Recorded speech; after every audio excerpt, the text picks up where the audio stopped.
En esta ocasión, pues vamos a revisar el estado actual de la detección de enfermedad mínima residual en mieloma múltiple, pero también de la detección de células plasmáticas tumorales en sangre circulantes. Bueno, pues como todos sabemos, desde hace años, el tratamiento de una hemopatía, entre las que se incluyen el mieloma, está basado en una definición muy precisa de cuál es la enfermedad, es decir, por un lado, cuál sería el diagnóstico y por otra parte, el riesgo que tiene ese paciente. Y el riesgo viene referido a dos aspectos.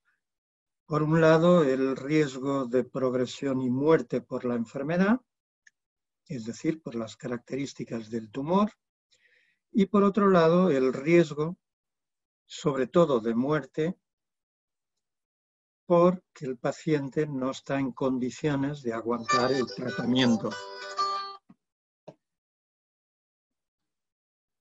Aunque dispongamos de una batería de tratamientos novedosos, cada vez mejores, que logran respuesta en la mayor parte de los pacientes y cada vez una tasa superior de respuestas, pues la verdad es que aunque hayamos hecho un diagnóstico perfecto, hayamos hecho la mejor estratificación pronóstica y hayamos aplicado el mejor tratamiento según el conocimiento para ese paciente, sabemos que luego, a la hora de la verdad, la respuesta al tratamiento es muy variable.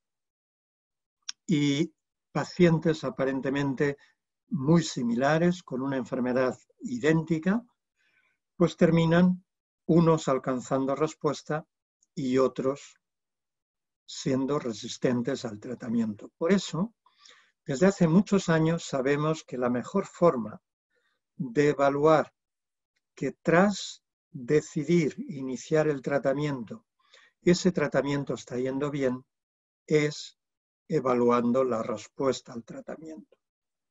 Y sabemos también lo importante que es evaluar la respuesta al tratamiento en diferentes etapas del tratamiento, después de inducción, después de consolidación o al final de todo el tratamiento.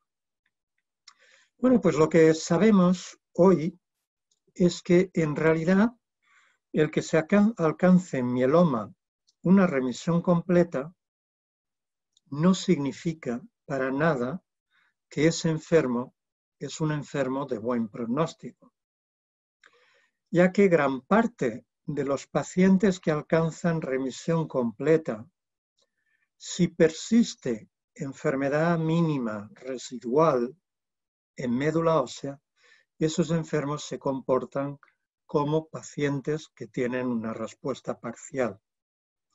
Y que realmente lo que es importante es que dentro de los que tienen remisión completa podamos identificar los que son enfermedad mínima residual negativa, porque esos son aquellos donde el tratamiento realmente está teniendo efecto y se va a asociar esa respuesta con una mejor supervivencia libre de progresión y supervivencia también global. Bueno, pues eso supone que hay que estudiar enfermedad mínima residual y que la enfermedad mínima residual seguramente es útil no solo para evaluar la calidad de la respuesta al tratamiento, no solo para evaluar si el paciente que está en remisión completa convencional tiene mejor o peor pronóstico, sino que es importante también para tomar decisiones terapéuticas. ¿Y por qué? Porque, por ejemplo, cuando tenemos un enfermo que permanece enfermedad mínima residual positiva, por ejemplo, al final del tratamiento, lo que sabemos es que tenemos que hacer algo con él, porque si no, va a recaer y va a morir. Precisamente por eso, en los últimos años, desde los primeros protocolos, pero ahora prácticamente de forma sistemática, en todos los nuevos ensayos clínicos, cada vez se multiplican más las determinaciones de enfermedad mínima residual, no solo para ver el nivel de respuesta, sino también para tomar decisiones terapéuticas sobre si podemos parar, debemos continuar o debemos cambiar incluso el tratamiento. Con todo esto yo diría que desde el punto de vista clínico, la evaluación de enfermedad mínima residual en un paciente con mieloma tiene como objetivo pues, ver si una vez alcanzada la remisión completa, este es de calidad o no, si es enfermedad mínima residual negativa o positiva, serviría como un factor pronóstico, pero lo más importante es que me permite en ese momento reestratificar de nuevo el paciente. Y aunque fuera un paciente de alto riesgo, si ahora es enfermedad mínima residual positiva, pues baja su riesgo. Y al revés, si era de bajo riesgo, pero ahora es enfermedad mínima residual positiva, aumenta su riesgo en ese momento después del tratamiento. Y lógicamente lo más importante es que si el riesgo se ha modificado, yo pueda tomar decisiones terapéuticas en cada paciente. Adoptar una estrategia de medicina personalizada de precisión. Bueno, por eso es fácil entender que el Grupo Internacional de Mieloma, hace 4 años ya, haya establecido definiciones muy claras de lo que significa enfermedad mínima residual negativa. Y para eso tenemos diferentes técnicas que van a evaluar la enfermedad en diferentes tejidos. Por un lado, la citometría de flujo. Por otra parte, los métodos de secuenciación moleculares, que son métodos alternativos o complementarios para evaluar enfermedad mínima residual de manera específica en médula ósea. Si la enfermedad residual en médula ósea es negativa, entonces yo tendría que ver si hay enfermedad que persiste fuera de médula ósea empleando las técnicas más adecuadas de imagen. Y finalmente, si todas las técnicas, imagen, citometría o secuenciación, son negativas, entonces yo debería de repetir el estudio al menos un año después para ver si persiste o no esa negatividad. Bueno, pues estos son los términos que vamos a manejar a lo largo de esta presentación. Entonces empezamos con la enfermedad residual en médula ósea. Y lógicamente aquí la pregunta es, bueno, y de las 2 técnicas que tenemos recomendadas, la secuenciación de nueva generación o la citometría de flujo de nueva generación, ¿cuál de las 2 es mejor? El Grupo Internacional de Mieloma en 2016 propone cualquiera de las 2. ¿Y por qué? Porque ambas tienen ventajas y limitaciones, pero son en los aspectos principales muy parecidas. Tienen una sensibilidad muy parecida, tienen una aplicabilidad bueno, pues igual ligeramente más alta para la citometría que para secuenciación, pero hoy día superior en cualquier caso al 90%, es decir, que podemos aplicarlo a más de 90% de los pacientes. Y luego realmente las limitaciones que tienen o ventajas que tiene una sobre la otra, pues tienen más que ver, por ejemplo, con que yo con citometría puedo obtener información sobre otras células normales y puedo evaluar si la muestra está hemodiluida, por ejemplo, o pueda, por ejemplo, con secuenciación hacerlo en muestras de archivo sin urgencia, mientras que con citometría voy a necesitar unas muestras frescas, preferentemente con menos de 24 horas. Desde el punto de vista práctico, por ejemplo, si comparamos las técnicas de citometría de nueva generación con las técnicas convencionales, pues lo que vemos es que identifican mucho mejor al grupo que es negativo. Mejora el pronóstico del grupo negativo. ¿Por qué? Porque estas técnicas son más sensibles. Cuando comparamos la citometría convencional con la de nueva generación, en la que medimos más de 10 millones de células de médula ósea, lo que vemos es que la técnica de nueva generación, la citometría de nueva generación, tiene más sensibilidad que las técnicas convencionales basadas en 1 millón de células.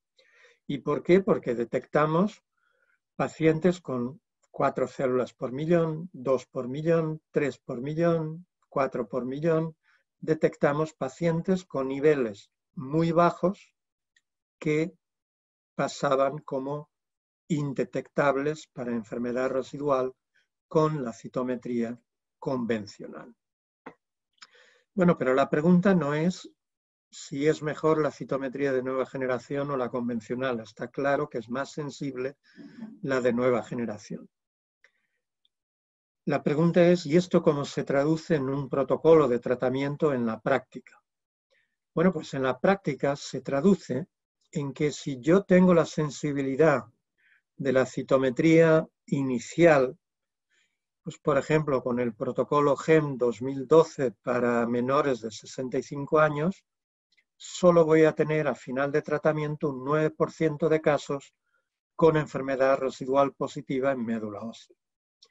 Mientras que si trabajo con las técnicas de nueva generación, ese porcentaje sube a un 50%.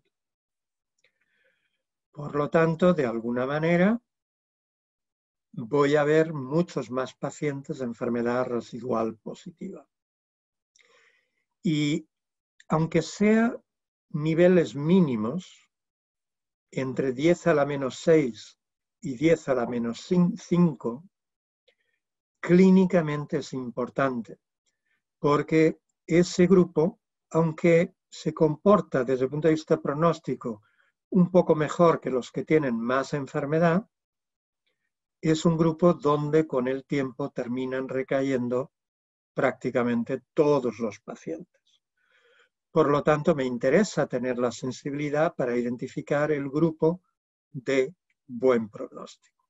Todos los demás serían grupos de mal pronóstico. Bueno, ¿y cómo compara la citometría de nueva generación con la secuenciación de nueva generación? Bueno, si enfocamos en los dos trabajos en los que se ha hecho una comparación directa, si miramos a la aplicabilidad, pues la citometría la podemos aplicar al 100% de los pacientes, la secuenciación a cerca del 90%. Por lo tanto, tenemos con secuenciación 1 de cada 10 o 1 de cada 20 pacientes en los que no vamos a poder tener un marcador para seguir enfermedad residual. Sería una ventaja para la citometría. Y luego a nivel de detección hay una correlación muy grande. En la mayor parte de los casos los resultados son concordantes incluso en este grupo que son pacientes con muy poca enfermedad residual, y luego hay discordancias en las dos direcciones. En este estudio a favor de la citometría, en un estudio más reciente sobre un número mayor de pacientes a favor de la secuenciación. Entonces, de alguna manera, podríamos decir que hay más casos detectados positivos aquí por secuenciación, que son negativos por citometría, aunque también hay casos detectados positivos por citometría, negativos por secuenciación. Todos estos que son positivos por secuenciación, o la gran parte, están por debajo de 10 a la menos 5. Y luego lo que vemos también es que hay algunos casos donde la secuenciación no cuantifica adecuadamente, cuantifica menos células de las que realmente hay. Bueno, pues eso ¿qué quiere decir? Pues que en términos globales que las dos técnicas son muy similares. Entonces, que podríamos elegir una de las dos para utilizar en la rutina diagnóstica. Y de hecho, si miramos dos protocolos en los que se ha utilizado la citometría de nueva generación, protocolo del Grupo Español, publicado en 2020 ya, o el protocolo del Grupo Francés, pues lo que vemos es que desde el punto de vista práctico, la supervivencia de los enfermos negativos versus positivos es muy similar en ambos protocolos, aunque hayan utilizado métodos diferentes. Bueno, aún así, hemos de ver que siguen recayendo pacientes. Quizá han recaído un poco más con NGS, un poco menos aquí, aunque los seguimientos son parecidos. ¿Y por qué, si tenemos enfermedad mínima residual negativa, por qué siguen recayendo pacientes? Bueno, pues cuando dentro de los pacientes incluidos en el protocolo 2012, protocolo español del Grupo Español de Mieloma, se han buscado qué pacientes son esos, enfermedad mínima residual negativa en médula ósea, que recaen, pues son pacientes que muchos de ellos tenían ya lesiones fuera de la médula ósea al diagnóstico. Dicho de otra manera, son enfermos donde además de la enfermedad medular, ya al diagnóstico hay enfermedad extramedular, como este caso, que tras tratamiento fue enfermedad mínima residual negativa en este punto, pero donde persistía una imagen de un plasmocitoma que ha sido probablemente responsable de la progresión con aparición de otras lesiones óseas.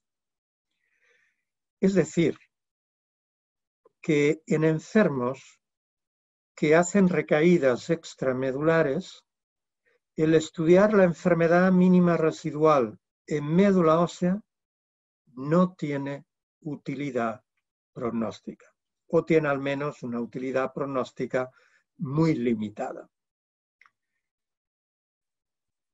Por eso, cuando la enfermedad mínima residual es negativa en médula ósea, para estar seguros de que no queda enfermedad, tenemos que analizar a nivel extramedular la posible persistencia de plasmocitomas o de lesiones osteolíticas. Y importante también destacar que esto hay que hacerlo de forma especial en aquellos enfermos que ya mostraban lesión o infiltración extramedular al diagnóstico. Por lo tanto, hay un papel para las técnicas de imagen. Pero ese papel no es el hacerlo de forma sistemática, en paralelo con la enfermedad mínima residual negativa. ¿Por qué? Porque por sí solo, el valor predictivo de la imagen es mucho menor que el de la enfermedad mínima residual. Aunque tiene valor pronóstico, ese valor es claramente menor. Pero sí cuando tenemos enfermos que ya son enfermedad mínima residual negativa. Pues ¿por qué? Porque los que no tienen lesión extramedular por imagen van mucho mejor que los que son enfermedad mínima residual negativa con persistencia de infiltración extramedular. Por lo tanto, enfermedad, bueno, podríamos decir que desde el punto de vista práctico tenemos que seguir el componente monoclonal en plasma.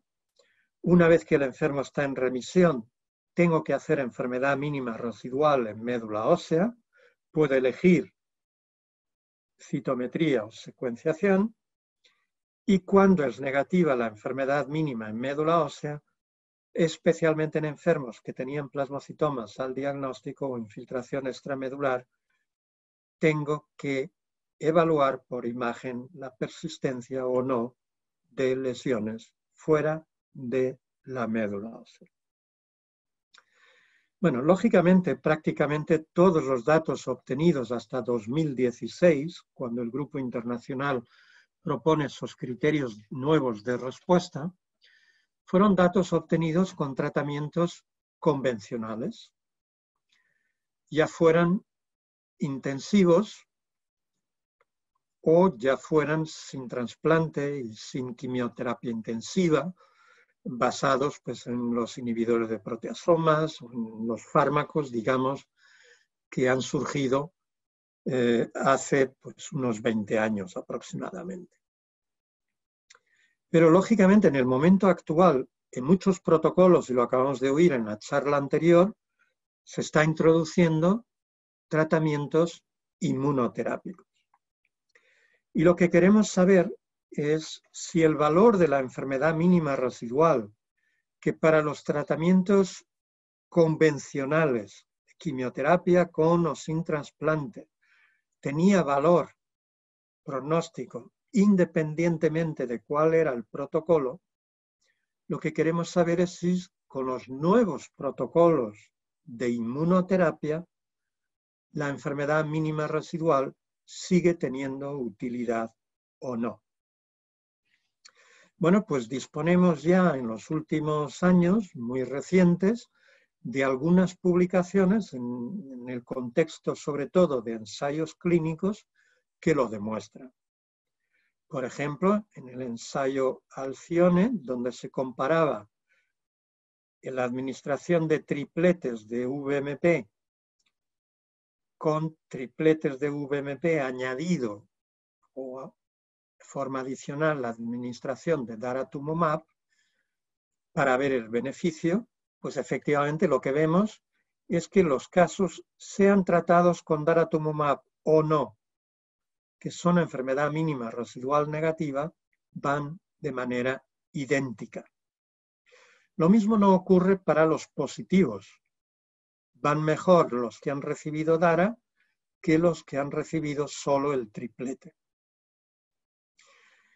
¿Y eso a qué es debido? Es debido a que con la administración de DARA, la tasa de remisión completa, enfermedad mínima residual negativa, es mucho más elevada.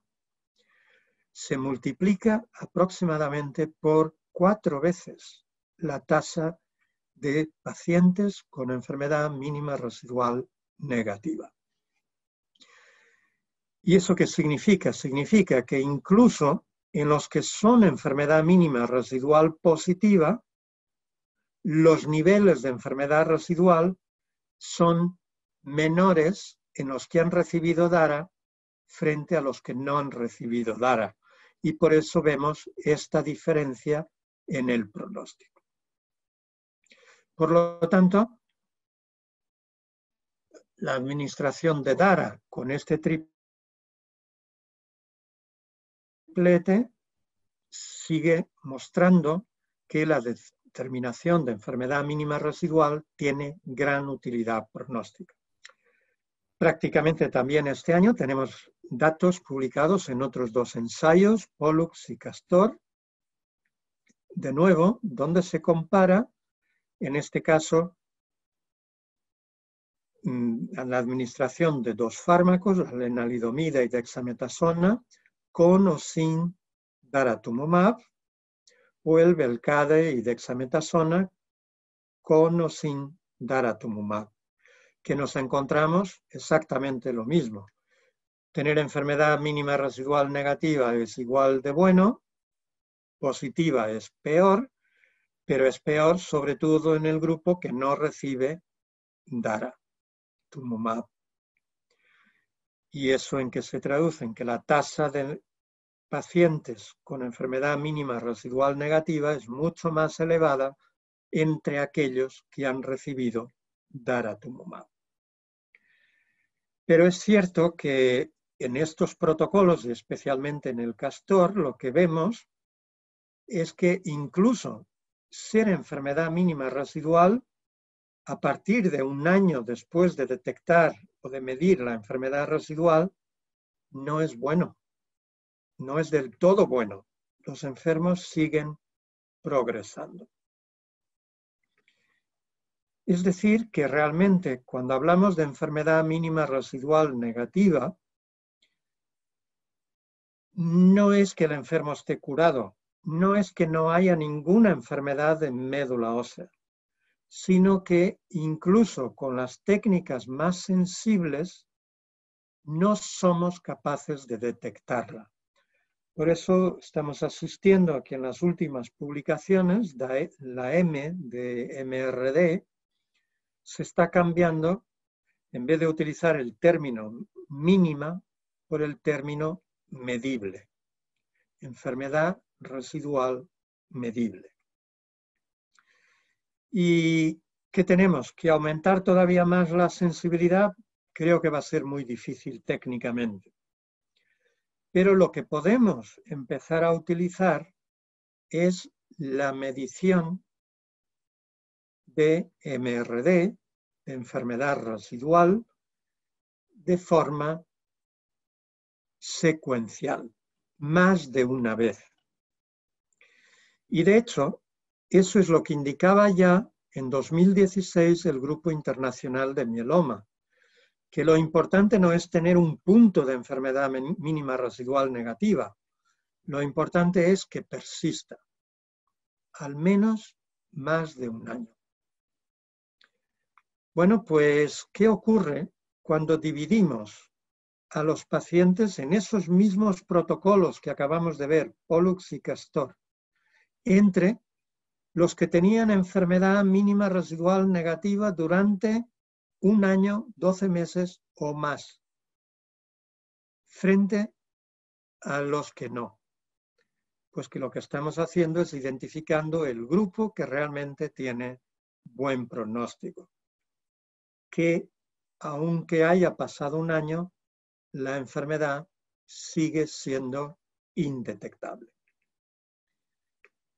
Bueno, pues de esta parte diríamos que es muy importante ser conscientes que enfermedad mínima residual es el mejor factor pronóstico. Y no solo eso, que si no lo es en la actualidad, lo será en el futuro. La mejor información, el parámetro más informativo para que sepamos cuándo cambiar la estrategia de tratamiento, ya sea para pararlo, ya sea para intensificarlo o modificar el régimen que estamos administrando. Y lo importante es que además de ser independiente, también es útil, igual de útil con los nuevos tratamientos de inmunoterapia. Bueno, pues, ¿qué tenemos que hacer entonces? Tenemos que estudiar muchas médulas óseas a todos los pacientes. Bueno, pues es algo que normalmente no podemos hacer de forma repetida, cada 3 meses. Pues sobre todo porque es un procedimiento invasivo y sobre todo en pacientes mayores que están fuera de tratamiento, que llevan tiempo en remisión, pues de alguna manera lo que hacemos es, en vez de mirar la médula ósea, mirar la sangre periférica, mirar el componente monoclonal en sangre. Pero además la médula ósea tiene otros inconvenientes, porque siempre tiene algún grado de hemodilución. Puede ser que hayamos obtenido una muestra que no es representativa de toda la médula ósea. No sabemos cuál es la masa tumoral, porque los números que obtenemos dependen también de cuántas células mieloides o eritroides hay, porque no obtenemos números absolutos. Es decir, que lo ideal sería que pudiéramos monitorizar la enfermedad residual, la presencia de células tumorales circulantes en sangre periférica, que tendría lógicamente,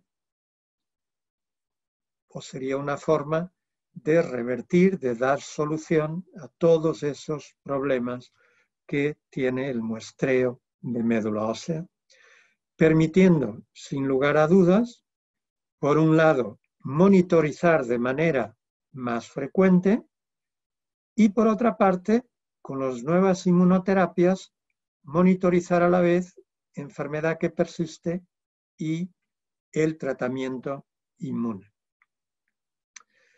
Bueno, pues en la última parte de esta charla nos vamos a centrar cuál es el papel de la monitorización de enfermedad en sangre en el mieloma. Y lógicamente, para poder monitorizar en sangre, la primera pregunta es si todos los mielomas, por lo menos al diagnóstico, tienen células tumorales circulantes.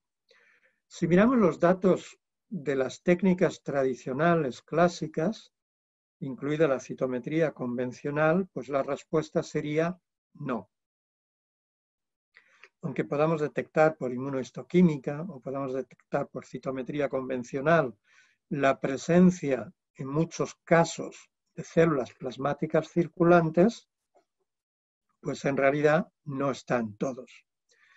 Bueno, pero como hemos pasado de la citometría convencional a la de nueva generación, que aumenta la sensibilidad, ¿qué ocurre si utilizamos técnicas más sensibles para medir la presencia al diagnóstico de células tumorales circulantes?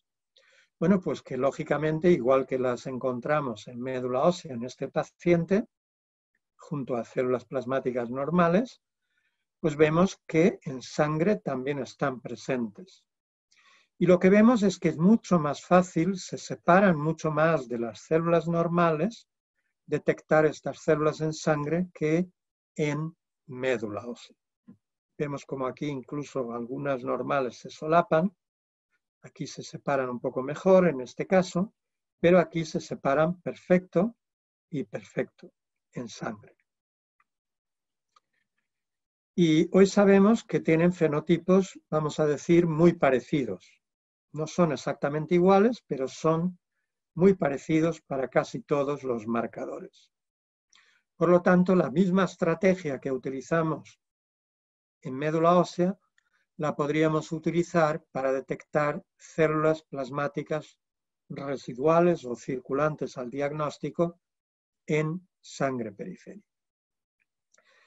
Y desde hace algún tiempo sabemos que utilizando la citometría de nueva generación, pues el porcentaje de casos positivos en sangre aumenta. Y en los mielomas aumenta, aunque sean mielomas quiescentes, smoldering, aumenta al 100%.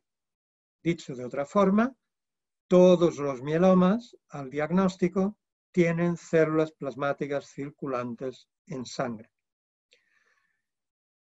Lo que ocurre es que esto no sirve para el diagnóstico porque las MGUS también tienen células plasmáticas circulantes, en su mayoría detectables en sangre. La diferencia es que las gamapatías tienen muchas menos células plasmáticas circulantes en sangre, que los mielomas smoldering y especialmente que los mielomas sintomáticos. Es decir, que el número es más alto en aquellos mielomas que ya al diagnóstico adoptamos una actitud terapéutica, con niveles que son fácilmente detectables. Bueno, pues si volvemos a comparar los nuevos métodos con los previos, incluso con la secuenciación por técnicas moleculares, pues la citometría aparece como la que describe una mayor tasa de detección de células plasmáticas circulantes al diagnóstico en pacientes con mieloma. Aunque cuando nos vamos a enfermedad residual, pues la secuenciación masiva en un trabajo aparece como con una tasa superior. Pero eso sería debido fundamentalmente a que han incluido pacientes que no estaban en remisión completa. Bueno, algo que no tiene que ver con enfermedad residual. Hemos visto que hay MGUS que tienen y otras que no tienen células plasmáticas circulantes. Las que tienen más son las gamapatías monoclonales que progresan. Se parecen a los mielomas.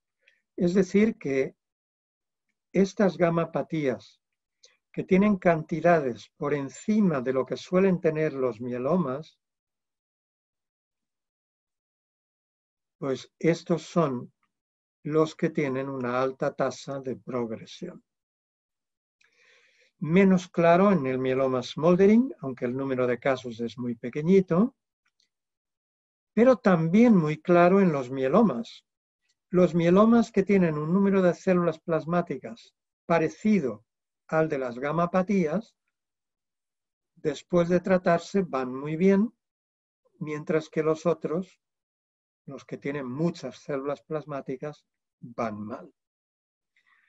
Es decir, ventaja, que los que van a tener enfermedad recurrente son los que al diagnóstico tenían más células plasmáticas en sangre. Por lo tanto, es posible que yo pueda detectarlo en sangre en los periodos de tiempo entre dos médulas óseas. Por eso, proponemos que se empiece a adoptar al diagnóstico en todos los mielomas, junto con la morfología imprescindible para hacer el diagnóstico de leucemia células plasmáticas, pues cuando no estamos seguros de que hay infiltración por células plasmáticas en sangre con la morfología, entonces podemos aplicar citometría para reclasificar como un mieloma típico o un MGUS de alto riesgo o un mieloma que tiene un patrón post-tratamiento parecido a la MGUS o un MGUS. Bueno, pues hecho este paréntesis de cómo es la enfermedad residual al diagnóstico, ya nos queda saber cómo es el número de células plasmáticas circulantes al diagnóstico, nos queda saber si después del tratamiento las vemos, si es posible verlas en sangre. Bueno, lo que sabemos es que hay una correlación muy significativa entre los números de células al diagnóstico en sangre y en médula ósea. Pero lo que sabemos también es que no es una correlación lineal, es una correlación no lineal. Es decir, donde hace falta que aumenten mucho en médula para que veamos en sangre. Es decir, que es posible que nuestro método no sea tan sensible como la detección de enfermedad residual en médula ósea. Bueno, hasta hace poco únicamente había un estudio que había buscado en paralelo enfermedad residual en sangre y en médula ósea.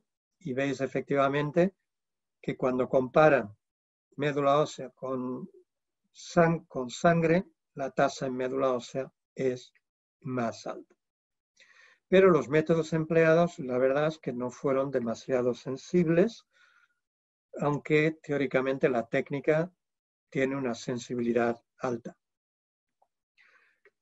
En el estudio preliminar que realizamos sobre una serie de 140 pacientes más o menos, pues lo que nos encontramos es que aproximadamente 1 de cada 4 mostraban células plasmáticas tumorales circulantes después del tratamiento. Y todos estos casos tenían también enfermedad de médula ósea. Incluso cuando consideramos solo los mielomas que han alcanzado remisión completa, pues cerca de 15-20% de los casos siguen teniendo células tumorales circulantes en sangre. Pero como vemos, hay muchos que tienen enfermedad de médula ósea y no tienen en sangre. Entonces podríamos decir que no sirve detectar enfermedad residual en sangre. ¿Por qué? Porque hay muchos enfermos donde persiste en médula y el resultado en sangre es negativo. Bueno, independientemente de cuál es más sensible, como sabemos cuál es la correlación, podríamos pensar que el ver en sangre quiere decir que seguro hay en médula. Por lo tanto, si yo voy a hacer un estudio en sangre en un momento que no iba a hacer médula, y si la sangre es positiva, me evito hacer la médula porque ya sé que la médula también seguro va a ser positiva. Independientemente de eso, desde el punto de vista pronóstico, tanto cuando consideramos todos los pacientes o solo los que están en remisión completa, lo que vemos es que en todos en los que se detecta enfermedad residual en sangre, recaen muy rápido, progresan muy rápido, con unas medianas de supervivencia libre de progresión de 9 meses.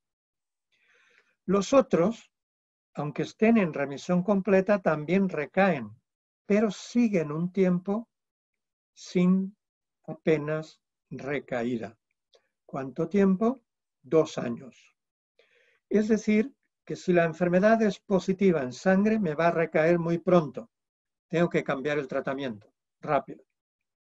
Si la enfermedad residual es negativa, puedo monitorizar otra vez en sangre y ver qué ocurre. Realmente, la información sobre la presencia, la persistencia o la aparición de enfermedad mínima residual en sangre es el factor pronóstico individual con más peso si miramos el hazard ratio. Más peso que la enfermedad residual en médula ósea, más peso que la persistencia del componente monoclonal. Probablemente porque es un parámetro dinámico. Son células que nos están indicando la tasa de crecimiento del tumor, un crecimiento muy rápido del tumor. Por eso, los mielomas tienen muchas más células circulantes que las MGUS, porque el tumor crece mucho más rápido. Y es además un factor pronóstico independiente junto con la inmunofijación, si consideramos todos los pacientes. Por lo tanto, podríamos monitorizar en sangre todos los pacientes hasta que alcanzan remisión completa, y una vez que alcanzan remisión completa, que este parámetro no es útil, entonces es cuando la enfermedad residual en médula ósea, junto con las células plasmáticas circulantes, son los factores pronósticos independientes de más peso y que me permiten identificar 3 grupos de riesgo. El grupo bueno, que es el que está en remisión y no tiene enfermedad ni en médula ni en sangre. El grupo muy malo, que va a hacer una progresión rápida, que es el que es positivo en sangre sea como sea la médula ósea, y el grupo intermedio, que es positivo en médula ósea y negativo en sangre.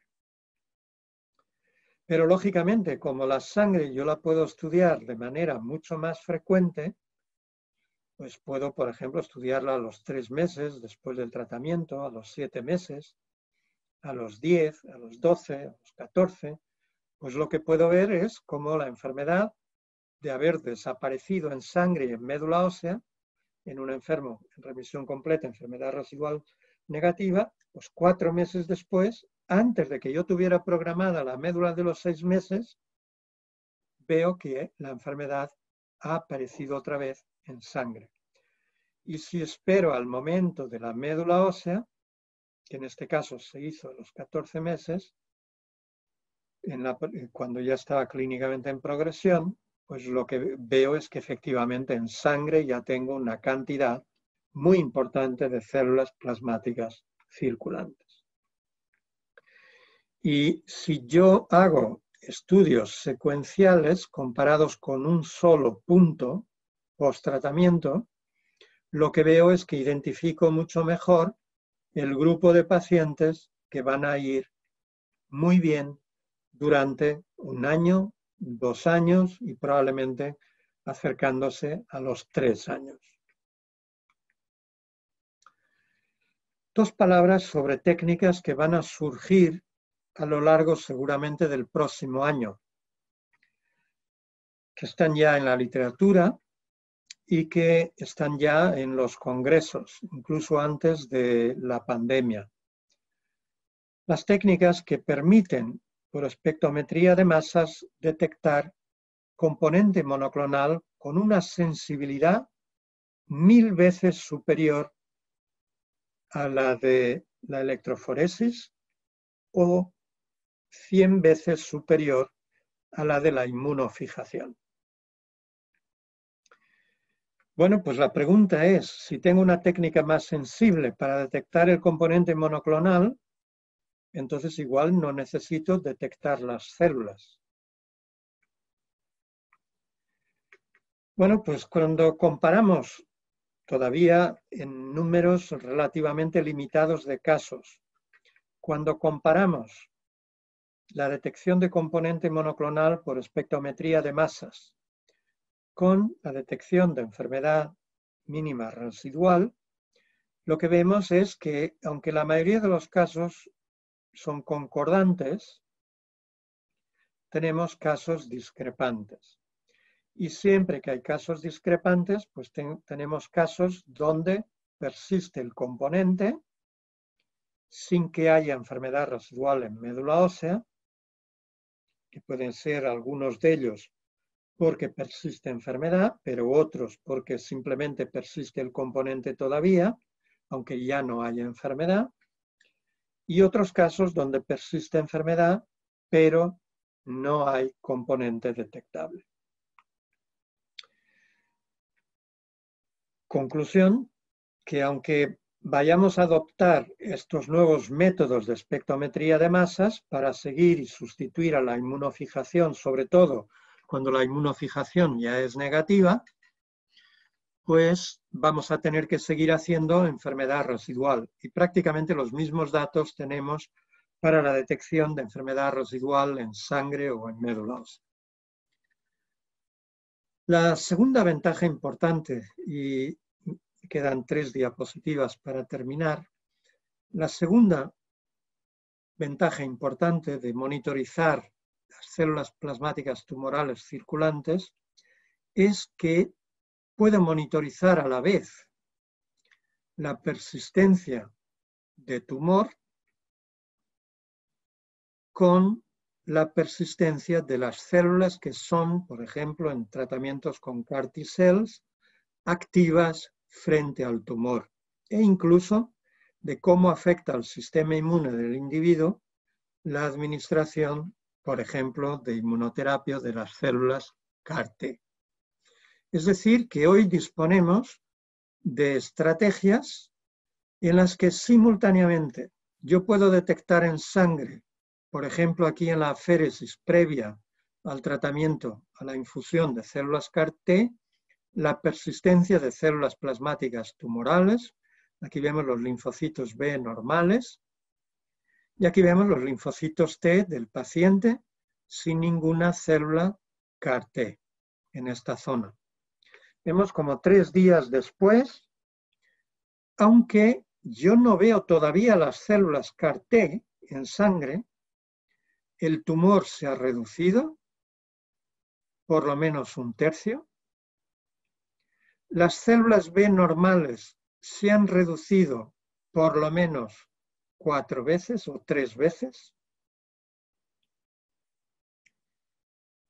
Y empiezo a ver las células CAR-T al día 7 post-tratamiento. Una pequeña cantidad que luego se hace gigantesca a las 2 semanas de la infusión. Y veo como incluso cuando ya empieza a detectar células CAR-T, estas células ya no son capaces de bajar más los niveles de infiltración en sangre. Necesito más células CAR-T para que desaparezca la célula tumoral y con ella también desaparece el linfocito B normal. Dicho de otra forma, con los nuevos tratamientos de inmunoterapia, la posibilidad de monitorizar en sangre la enfermedad residual y las células del sistema inmune normal es o resulta tremendamente importante para evaluar la respuesta y evaluar la persistencia de células capaces de mantener la respuesta. Bueno, con todo esto podríamos decir que la enfermedad mínima residual hoy día en mieloma es sin duda, el estudio en médula ósea, pero también en sangre, sin duda el mejor parámetro pronóstico del que disponemos para un manejo óptimo del paciente. Lógicamente no me permite ver enfermedad extramedular, con lo cual tengo que establecer un algoritmo para combinar la detección de enfermedad residual en médula ósea con la detección de enfermedad extramedular con técnicas de imagen. Da igual el tratamiento. La enfermedad mínima residual sigue teniendo valor en la época de la inmunoterapia. Creo que hay una charla después en el programa y que seguramente volverá sobre la utilidad de la enfermedad mínima residual en ese contexto. Por otra parte, en los últimos años estamos viendo que la presencia de células plasmáticas circulantes es un marcador de mieloma. Es decir, el mieloma es una enfermedad maligna que metastatiza, que tiene células en sangre capaces de ir a todos los lados y que eso es su presencia en números altos significa mal pronóstico al diagnóstico. Pero su presencia también después del tratamiento, aunque no es tan sensible para detectar persistencia de enfermedad, significa que el enfermo va a recaer de forma inmediata, en un periodo relativamente corto. Termino agradeciendo de alguna forma, sobre todo por los datos mostrados, pues ya sean del grupo de Salamanca o del grupo de Pamplona o del grupo PETEMA, pero también con la colaboración pues, del grupo de la Universidad de Río en Brasil y el apoyo de la Fundación Internacional de Mieloma y del grupo EuroFlow en desarrollo de los procedimientos técnicos. Y agradecer a todos por la atención. Muchas gracias.